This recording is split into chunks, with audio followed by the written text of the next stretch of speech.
Hi, and welcome to this episode of The Purpose Turn. Today, I'm excited to have Lauren Morrison with me today. She has been a former colleague. I always found her ways, energy incredibly inspiring.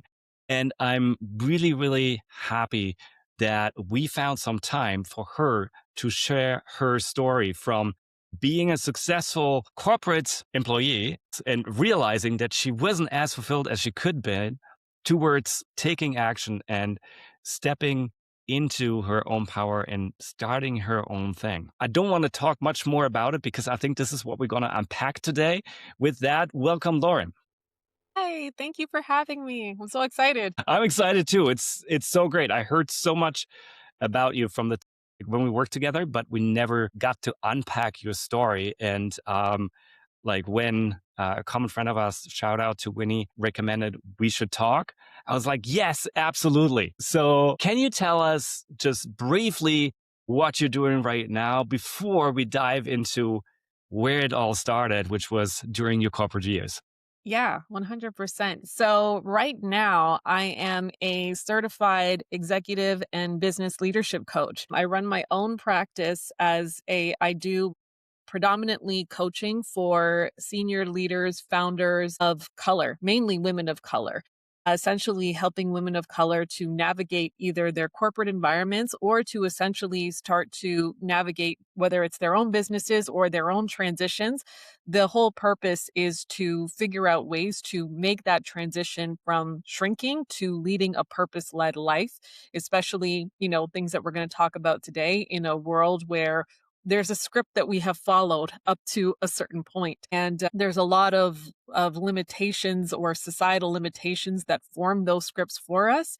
So the work that I do predominantly with women of color is to unpack and break down a lot of those narratives and scripts so that they can begin writing their own stories, much in the way that I've been able to do for myself. Wow. Lauren, a lot to unpack. And I love this segue of the script because I'm very curious. When you were still in your corporate job, Yeah. and you had an inkling, that could be something different and it doesn't feel like as purposeful and I'm successful, but don't feel like it. What was your script back then? My script was, my God, why am I so greedy? That was literally the script. I think it was 2016, so it was 10 years ago. 10 years ago, I remember I wrote a blog post because things were just swirling in my brain, and the title of that blog post was, "Why am I so effing greedy?" And the reason why and what I started to write was like, I'm like, "This doesn't make any sense to me. I have the marriage. I have the 2 beautiful kids. I've got the home in the suburbs. I got a pool in the backyard. I have a six-figure corporate career and executive title in a room in an organization that is predominantly white, predominantly male. Like, I made it. Why is this not enough for me? Why do I still feel like there is something that's missing? Why do I continue to feel unfulfilled? And if this isn't enough, because technically it's supposed to be enough, am I just setting myself to be perpetually unhappy for the rest of my life? Because maybe I'm just that effing greedy. So, was this the first time that you actually realized that and articulated that? Or how did you get to this moment that you felt like you needed to sit down, take some time, and write this blog post? I think I was like really frustrated. I think that that's what it was. And I remember just like there were so many cues going on in life where I'm just like little things were starting to frustrate me. Like I'd be driving to work and I would see moms, for example, like walking their kids in their yoga pants to walking them to school, and they've got their mugs and they're having their tea and they're having their chats. Or I would see people jogging or riding bikes, or, I would drive up to get McDonald's drive through and someone in the drive through would hand me my food with jewelry and watches that were way better than mine. So there's like all these like moments where I'm just like, what are the life choices that I am making here? Because it really feels like people are living a life that I want to live, but all my life choices have felt like they've made sense up to this point. And like I said, and then that on top of having, even moments in my career where, You just kind of feel like I know I'm doing what I can do. I know I'm doing what I'm good at doing, but I don't care about any of this. And I worked in telecom, and my background is in media, it's in entertainment. And I always kind of looked at my career as like, okay, you're going to do this job for 18 months and then you're getting out. Okay, and you got promoted. Okay, you're going to take this promotion 2 years, 1 year even. Take this promotion 1 year and then you're going to get out. Oh, you got promoted again?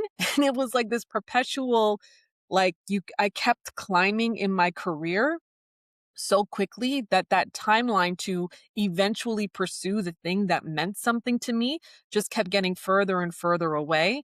And I think the further away I got from that, the more I started to feel hopeless around any ability to move back to it, because my experience now was just in this new, deeply ingrained in this new track record that didn't really mean anything to me. Right. It sounds like in your corporate environment, you really maxed out on achievement, right? You really were outwardly successful, and it was the next goalpost. And you're like, "Yep, okay, I got this." I And got you this. promised yourself to get it, and you got it, and then the next one came up, and the next one came up. So there was not really a moment where you could have thought, "Oh, well, okay, this might not be it anymore, and okay, what else is important to me?" Now, what I'm curious about is you describe people walking down the street in their yoga pants, the watches, lifestyle. When did that dawn? Was there a specific moment where you felt like I'm going for the wrong thing here? I would say the specific moment that I felt it was like there was kind of always this friction. I like you kind of know you're going for the wrong thing, but you keep moving along with it because you're like, what am I gonna do? I got a kids here, I got a family, I'm ingrained, I gotta Yeah. keep stable, I got benefits. What am I gonna do? So you kind of keep going with it.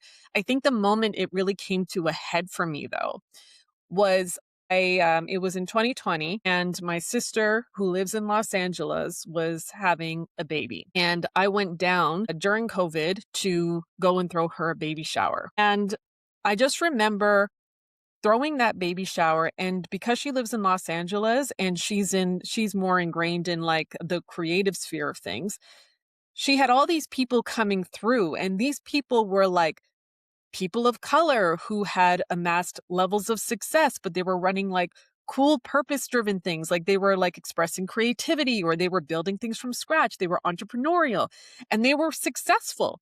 And that was like the first time in a really long time that I had been in this room of people of color with this level of entrepreneurial energy, and people who were bucking against my script of you either make money or you follow your purpose. You can't have both.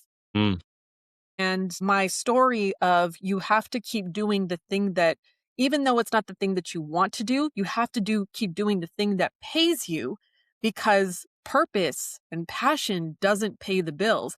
And when yeah. you, especially if you look like you. So when you get into this room now and you have all this evidence of people who are doing exactly that, you're like, well, then my story can't really be true now, can it? Like it can't be all the way true. And I think that that was the rub for me, where I was just like the moment where I'm like, I got to start thinking about things differently, because even when people in that room started asking me, because I'm new, they're like, what do you do? I didn't even want to tell them. I Mm, was like embarrassed to talk about what I did, because I didn't want them to associate me with what I did. It's like, this is what I do, but this isn't who I am.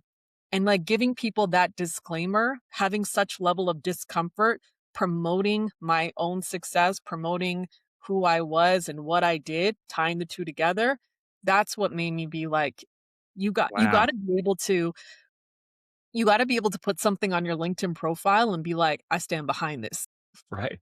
And I love this moment of clarity where who I am and what I do is not the same thing. And what I do, it doesn't feel like me or something I'm proud of. I even doesn't want anybody to see this. Yeah. I don't know. Do you know where this script came from? This idea that purpose and passion don't pay. I think, especially because and I can't speak on everyone's experience, but I can speak on the experience of being a first generation Canadian, coming from a long line of people of women. who came from the Caribbean and out like generations back, all the women in my family are nurses because that's what you did to get passage to the next country. That's what you, it didn't matter what you wanted to do. It's like, no, you're going to be a nurse. I was a nurse, you're going to be a nurse because that's what's going to be stable for you. And so this narrative of you got to do what's stable for you, and we don't have as many options and we don't have as many examples of people doing different things that are close in proximity to us. So you kind of start to develop, and my dad even, like, he didn't really know what my job was, but he knew my pension inside and out. And he was like, he would brag about my pension more than he would brag about any other success that I had, because that's the goal, is that we're creating a life here for you to have security and stability.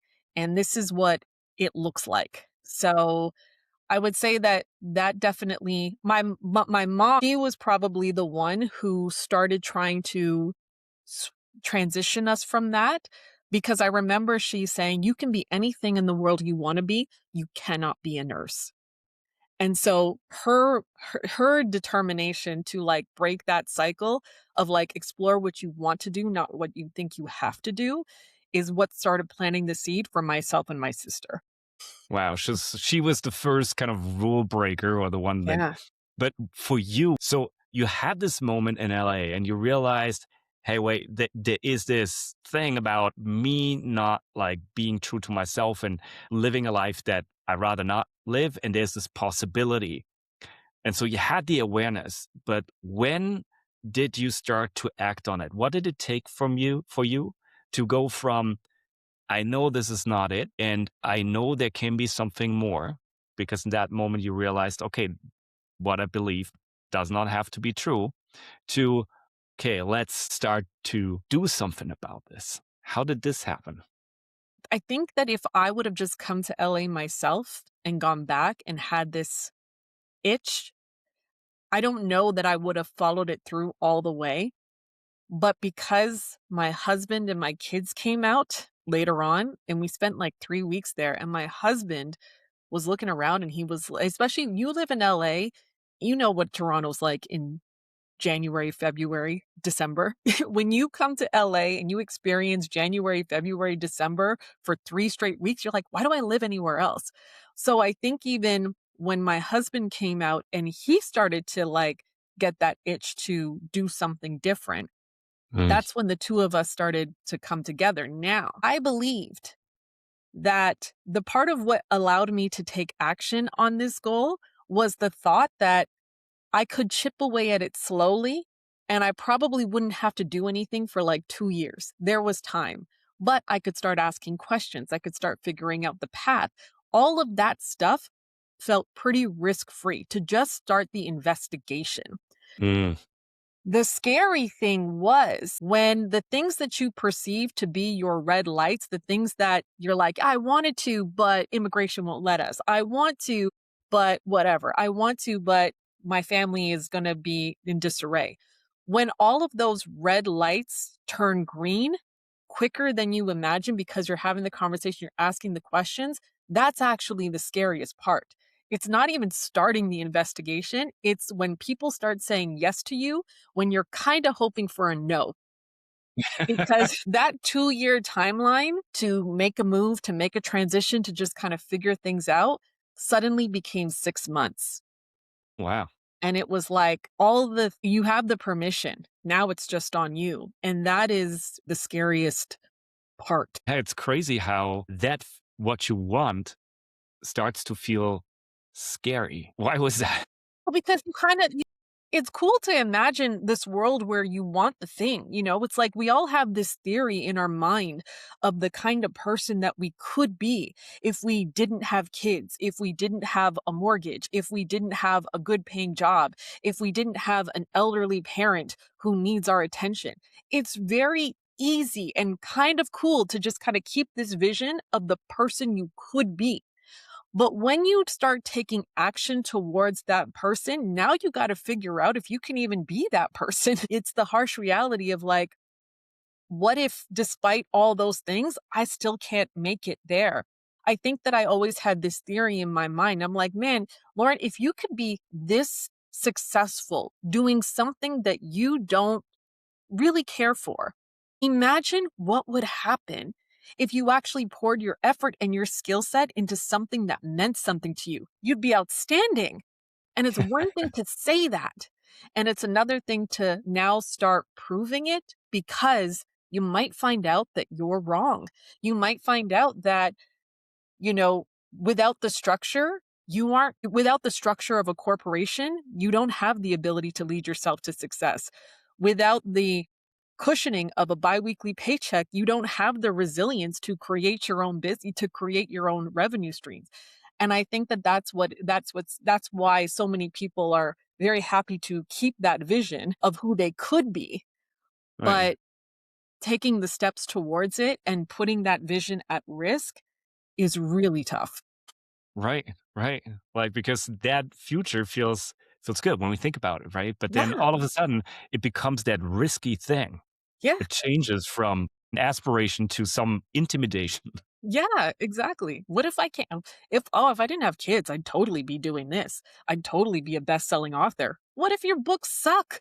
Like, what if you can't write? At least this way you don't have to figure it out. So let me backtrack a little bit. You were in LA, your husband came. He was excited about that. You kids, how old were they at the time? Ooh, my kids were 9 and 11. Were they excited about LA? I know. No, why would they be? Like, their life was perfect. They had their best friends, like, we grew up in Mm, a community, so all their best friends were, like, a walk away. We used to have a community neighborhood where we all went on vacations together, we did camping trips together. They had the best childhood. Why would you rock this boat? Like, we're right. and I think that's where a lot of guilt came in for me is like it's one thing to say I want to pursue a purpose, I want to pursue something new, and it's another thing to look at the people who you love the most who are really really happy Mm, and be like, "Yeah, but I'm taking this away from you. You're no longer going to live across the street from your best friend. mm. You're no longer going to be able to go bike riding with all of your friends or go for ice cream or whatever it is you do. I'm taking you away from all of that because I have a vision for something bigger that you're not going to understand yet, but I just hope we get there." How are you kids now? They are great. I will say though, year 1, very difficult. The year not just for them, but for me in a sense of like you take the leap, you make this really scary transition, you start doing the thing, and then the reality of what you have done starts to set in. And it was really tough for my kids that first year. And the guilt that I felt for making this change when really and truly I didn't need to was hard. And even for myself there because I'm going through a whole identity shift even within myself as well. So trying to figure out ways to be there to support them emotionally while still not even knowing where I am. I Mm, just remember thinking to myself like, Lauren, there is a version of you in my darkest moments of that first year transition. There is a version of you who has figured all of this out, who has kids who are thriving, who are in activities, who have found friends, who aren't even looking back. And one day you're going to get to be her. And I'm always so grateful now that no matter what's going on in my world and the ups and downs of entrepreneurship and the government or whatever, like I'm always grateful that there was a time back in 2021 when I would have given anything to be who I am today and given anything for my kids to be as happy as they are today. So I'm grateful to be her.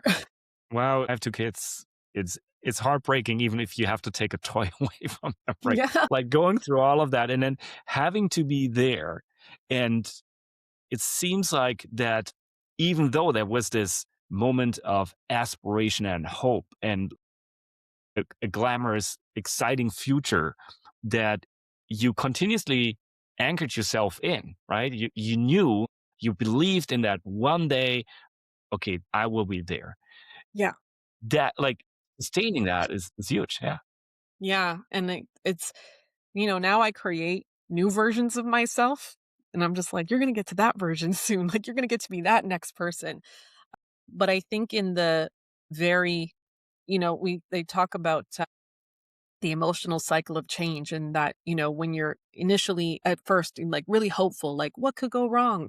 And then you start to enter into that phase of like, oh my gosh, this is harder than I thought it would be. This is more work than I thought it would be. I'm facing challenges that I didn't even think that I would need to face, parts of myself that I didn't ever have to face. And then that takes you into like the valley of despair where you're just like, this is hopeless. I shouldn't have done this. And the only thing that you can do in those moments to keep pushing through is to anchor yourself back to the vision that started you off in the first place, because otherwise it's just too tempting to be like, because I remember when we were moving, everyone would keep saying like, well, you could always come back. Well, you could always come back. And there was this moment I remember in that transition where I was like, there is no plan B. There is only going to be plan A, because if I anchor myself to, well, you can always come back, I'm constantly going to split my energy and I'm Mm. not going to be as successful as I want in plan A. So making the decision to come here, it was like you are abandoning plan B. There is only plan A. And plan A is really what helped to get us through that valley. And so, plan A, when was that fully baked? What was plan A like back then when you made the decision, no plan B? I think at first plan A was you're going to go and live in Los Angeles. You're going to be surrounded by people who look like you and who are doing entrepreneurial things. And you are not going to take a job in IT operations. That was plan A. Wow. I didn't know exactly what it would look like. I didn't know like you're going to become you're going to become an author, you're going to become this high ticket coach. I didn't necessarily know what shape it would look like because I had to experience things and try things to start to figure that out. So all I can really say is that plan A is that you're moving here, you're not taking a job in IT operations. Wow. Okay. So there's probably also a good amount of financial risk involved.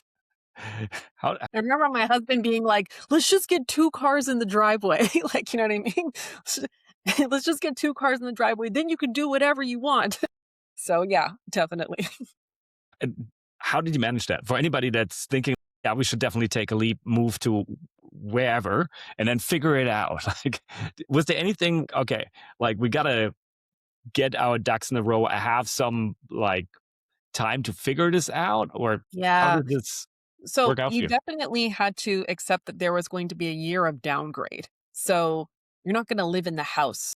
You're going to live in a condo. You're going to, be down to 1 car. So there is the acceptance of we are going to go through a downgrade initially. But also we didn't make the move with like, how's Lauren going to make any money? I started testing out my business prior to the move. So even as I was starting to think about developing my own coaching business, I had already started getting my certification. I had already started charging people. Like I'd already started building that in the transition. It wasn't like you're moving, now you just got to figure it out from scratch. Like I started slowly chipping away at this theory that I could make money outside of my corporate job, that I could leave myself as a boss. The Hmm. other thing I had as well is I lined up my husband, thankfully, was able to transition over from in his company. So he still had his role and his paycheck and all that kind of Oh, stuff. okay, amazing. And then I also had an agreement even with my sister who had her own company that I would come in and work with her. And we had that at first was plan A, was I'm going to produce your podcast. I'm going to da da da da. Like we're going to work together and we're going to build this thing. And that at first was plan A, but at least that said that some revenue will be covered between my husband's stuff and between my stuff. So those building blocks were in place. And then when I came here and plan A of working with my sister was not working out, then it was like, okay, well, you're not going to take a role in IT operations. So now you are going to bet on yourself, because part of the reason why you made this move to begin with is because you were frustrated that people around you were playing you small, but you've actually never played yourself big. Wow. And so if in this new opportunity, you're seeing that same pattern repeat itself, now is the time where you can't expect people to start playing you big if you've never shown them how, because you've never done it yourself. that seems to be quite like for me, like hearing this, I'm like, wow, because before that, you can defer responsibility. Not my Yeah. fault, right? That's the biggest thing I miss about working in corporate. Blaming other people. So And so, good. how's that for you now? I mean, how do you, when you don't know if it works out and there's nobody else to blame, and you know that this could fail, and a lot of people will go the extra mile and say, hey, and that means I'm a failure, right? How do you manage that on an everyday? How do you go about that? Like, especially when you start out as somebody, yeah, you had some experience there. Like, especially with Korea, a lot of people have a lot of experience, a lot of things they could be doing, but taking on this responsibility and not only being excellent about or in what they're doing, but also having to create a business around it and take responsibility for the income that it generates, and with that for your own life, your children's life. Like, how, like, walk us through it. How did this start out for you, and how did you take that on? It's so interesting because in what I used to do in corporate, like I was a rock star. I'm like every year exceeds performance. Every year you get promoted, like top of the, like I'm amazing. And so my belief was, well, if you could do that here, you could do that for yourself. And so I kind of started this business with the mentality of like, well, I'm going to exceed expectations. Everyone else does this. I'm going to do this. And I think when I had those initial attempts and they failed, and I started coming in way below my own expectations, I really started to feel like a failure. And it's one thing because you always hear like fail forward, like failure is a good thing. But to experience failure when it's all on you is heartbreaking, and it's completely shattered my identity. The identity that I had taken this leap of faith on, gone. Hmm. And what I realized, what a coach actually helped me realize, it was like, Michael Jordan, when he was playing NBA, was an MVP all star. And when he went to play baseball, it didn't translate. In other words, you were an MVP all star in corporate, you are a rookie in this new sport of entrepreneurship. So you can't come into it with MVP attitude. You can't come into it with MVP status.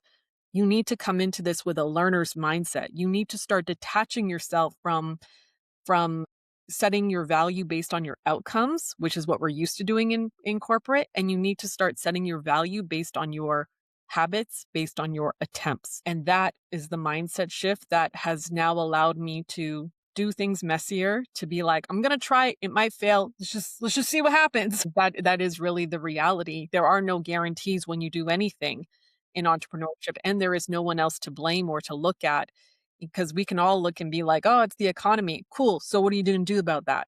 Now what? So you're done? No. So I think that it's that constant, like, yes, this is going on, but this is about you, and putting myself in that learner's mindset constantly is what has helped me to continue to build this business with resilience. And I mean, conceptually, I'm like, see myself nodding, but like, what did that mean for you when you started out and you found yourself like at home in this apartment being like, okay, I'm gonna like do my own business. I'm gonna start this thing. Like, how did you apply that, knowing that you're not that yet, knowing that you are a rookie? How did that play out for you? I think it was, again, it's the initial delusion of like, I could do this. I've done it before. So I think that there is a sense of, I will say that because of that initial success, the initial, like being able to look back on my previous achievements and say, like, there were things that you never thought that you could figure out, and now you're a subject matter expert on it. So even going back to moments in my life where I was a rookie and came out on top, it was that allowed me to actually create a bit of a delusional goal for myself to say, like, yeah, this sucks right now, but it sucked before. And look where you got to. Hmm. Yeah.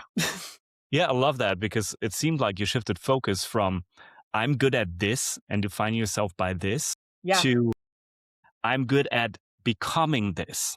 I'm good at Or figuring things out, you you're know? figuring things out Yeah. and you trusted your ability to figure things out because if you looked at your life, it already had the proof that you can.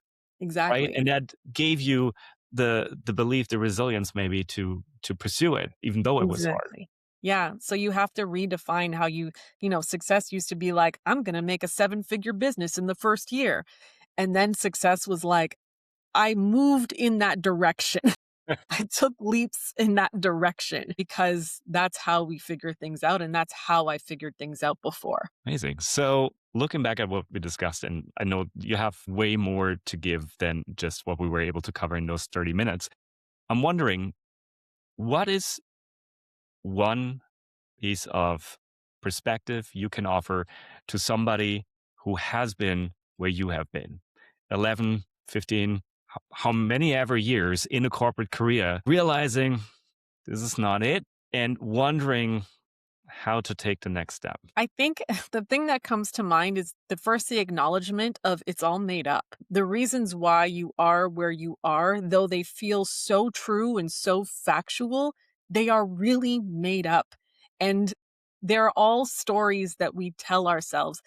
And we have the ability to challenge those stories, though it is scary to challenge a story because believing that story is true is what keeps us safe. It's what keeps us from embarrassment. It's what keeps us from failing. Absolutely. But it's made up. And you can make up a new story and it kind of changes your whole life. Change your story, change your life is really it's crazy that it's that binary because we make everything so complicated? I want to add to that because I think fundamentally what you're saying is that your success is a story you fundamentally believe in. Mhm. And what you shared with us in the last half hour is that we all have the capability to create a new New story stories. that we might believe in as much. And yes, Yeah, that might be scary, but by going down that path step by step, even though we fail, we're starting to prove our story right. And with that, increase our like belief and determination to make that a reality. exactly. That's exactly it. Well said. Lauren, thank you so much for joining me here today. For those of you who are interested in talking to Lauren, she's a fantastic coach and even more fantastic human being. Feel free to reach out. She will be tagged in this call. And also, I love the content that Lauren is putting out there. So if you want to have a dose of daily or weekly inspiration, I guess, follow her on LinkedIn. Thank you so much for having me. Bye.